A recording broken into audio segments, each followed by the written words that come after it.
Could you give me a brief outline of what you'll be speaking on tomorrow? I'm going to be talking about the importance of creating the enabling environment to allow private sector investment to flow into infrastructure and PPP projects. What do you think are the top 3 qualities of a successful PPP? Well, from my point of view, it's about risk management and risk transfer. So the first and most important thing is to understand the risk, to price it, and to be able to allocate it in the best possible way. The second thing is to create the competitive tension that enables the government and the private sector bidder to come up with a deal that delivers value for money and works for both parties. And the third aspect is to make sure that the PPP is actually going to deliver what the users need, with the citizens and the people who will use the infrastructure and the PPPs. What role does PPIAF play in implementing PPPs? Well, we're a multi-donor trust fund working within the World Bank, and we work very closely with governments to help them create the enabling environment.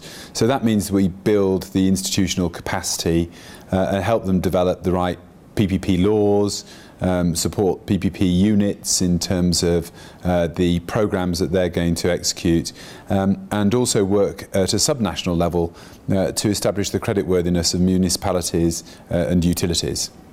What have you found to be common sticking points in implementing PPPs in Africa? Well, there's plenty of projects and there's also plenty of money, but the problem is that the money is looking for the right risk-reward profile. So the challenge for PPPs is to make sure that the risk is mitigated as much as possible, and that can be done in one of 2 ways. Credit enhancement, where multilateral agencies can provide some support, but also in de-risking through increasing the quality of the institutions and the counterparties that private sector investors are going to engage with through the PPP process. Well, some PPPs really should fail. I mean, that's what risk transfer is all about. It's really important that governments and others learn from those failures and make sure that they avoid that in future PPPs. So I don't think we should be afraid of failure in PPPs, but I think we should be able to manage it in a way that acknowledges some of the political capital that's required to do some of these things, but doesn't feel beholden to it, and is able to present the case for PPPs and the benefits that they provide to citizens in a consistent and articulate way. How likely do you think it is that cross-border PPP frameworks can be implemented and succeed? Well, it's a really interesting question, and we're funding some work this week actually in West Africa to start that conversation. And I met many of the West African finance ministers at the World Bank meetings back in October. And there's a massive opportunity here for regional collaboration around all of this. And from our point of view, creating the institutions that enable that to happen is very important, and making sure that the appropriate terms of reference and the clear definition of roles and responsibilities is well articulated and agreed is a fundamental part of making that happen. But for Africa, I think it's essential that there are regional collaborations around PPPs, and that will enable them to be accelerated and rolled out more quickly. How can regional PPP frameworks be improved from the point where they are currently at? Well, I think like all of this PPP activity, it is a journey.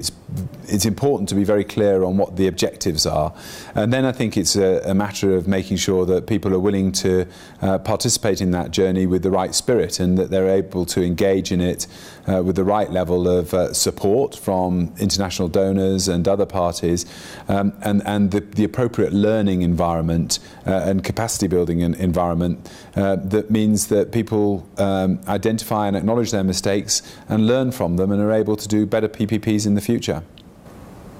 What role can PPIAF play? Well, we're at the heart of supporting the institutional capability development, and of course we have a neutrality in terms of what we do, and we're really working very much upstream on some of these transactions. So if there isn't a viable PPP, we're happy to move on from that. So I think we bring a degree of independence, a huge amount of knowledge and experience of these sort of activities, and the appropriate skills and capabilities and commitments to our clients to make these work as effectively as possible. And what do you have to say about this year's Africa PPP conference? Well, I think this is a great initiative. It's a really important part of developing better PPPs, to get practitioners together and to share best practices and insights. So well done for reaching your 5th year, and congratulations on a great conference, and I hope there are many more to come.